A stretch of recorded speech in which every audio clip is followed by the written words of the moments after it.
Buy now, pay later was a great invention. It usually works by a third party providing customer finance to cover the purchase of goods and services as well as the payment of the bills. The providers like ZipPay or Afterpay pay for the purchase up front and the customer then makes repayments in instalments.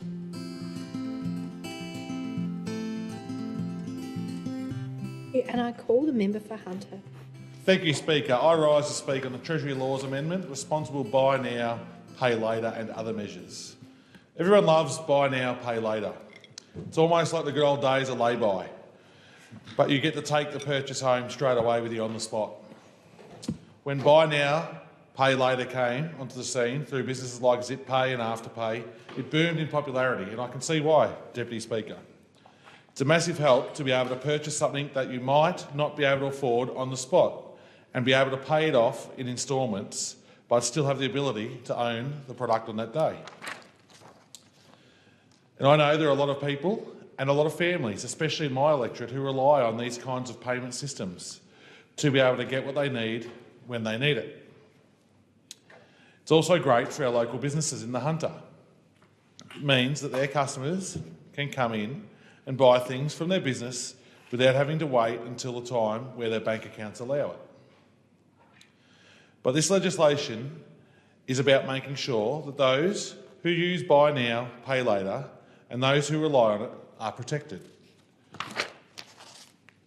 This amendment brings buy now, pay later products into line with other products like credit cards and personal loans by making sure that they are regulated properly under the Credit Act. The regulatory framework is designed to operate in a way that is flexible, adaptable and proportionate to the risk of the consumer's harm. Buy now, pay later was a great invention.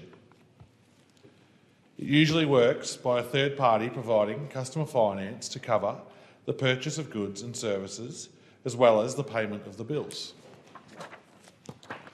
The providers like ZipPay or Afterpay pay for the purchase up front and the customer then makes repayments in instalments.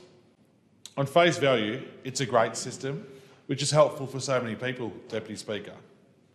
But sadly, the reality is that some people end up in over their heads and end up having to pay more than what they may be able to afford. Regardless of how good and helpful something may be, there is always the potential for harm and people ending up in financial hardship. Because of this, it must be avoided. Some of the time, this is a result of the providers of the buy now, pay later businesses can have poor product disclosure, inadequate dispute resolution processes, excessive default fees and unaffordable lending practices that lead to hardship and financial stress. This is because even though buy now, pay later products are a form of credit, they are not currently subject to the regulatory framework that applies to other credit products. A product that is used by people to make life more affordable and to relieve the financial pressure of making big but necessary purchases should not lead to even more greater financial pressure for those who use it. People use buy now, pay later to be able to afford what they need, not to dig themselves into an even deeper financial hole than they would have been in if they hadn't have used buy now, pay later. This is why regulation is needed, and it is a must. To make sure that people who use this aren't taken advantage of and aren't finding themselves in hardship position financially after using this service. The proposed amendments mean that customers using buy now, pay later will be better protected and that the providers will conduct their operations in a way which is better regulated. The amendment will require providers to hold an Australian credit licence and comply with existing requirements under the Credit Act, including the regulation to product disclosure, dispute resolution and hardship assistance. The providers will also be subject to responsible lending obligations. However, providers of products that meet strict fee caps, meaning they are categorised as low-cost credit, will have the option to comply with a modified RLO framework that allows certain requirements to scale down the proportion to the risk of the product. These changes are about making sure that the level of regulation and protection for consumers is just right. They're about making sure that Australians can continue to make the most of the benefits that come with buy now, pay later, while being better protected as they use it. Deputy Speaker, these amendments are wide-ranging and help to make life better for Australians in many different areas. I could talk all day about how this bill will help provide individuals and businesses in the Hunter and all around the country, but for the benefit of those here listening today, I will keep it brief. I know that a lot of people in my electorate are concerned about housing, and we have been very focused on building more houses since the time that we have been in government. This bill helps to continue with the focus by encouraging investment in build-to-rent sector, expanding Australia's housing supply. It does this by reducing the final withholding tax rate on eligible fund payments, which are distributions of renters' income and capital gains from managed investment trust investments to 15%, down from 30%. The amendment also increases the depreciation rate for capital works in eligible projects to 4% per annum from 2.5% per annum. Speaker, Medicare is one of the pillars that hold up our country. To be able to access high-quality healthcare regardless of how much money is in your bank is a right that so many people rely on. We are proud to have introduced Medicare and we'll always protect it. That's what a Labor government does. Medicare is only made possible by the Medicare levy, but sometimes we need to make tweaks. This legislation ensures that Medicare levy would not be payable in respect to eligible lump sum payments in arrears. In 2022, the Senate Economics Committee inquiry into unlawful underpayment of employees' remuneration revealed an issue. There are existing offsets that compensate individuals for additional income tax and Medicare levy surcharge liabilities incurred as a result of receiving lump sum payments, for example, as compensation for unpaid wages. But these offsets do not compensate taxpayers for any of the additional Medicare levy incurred.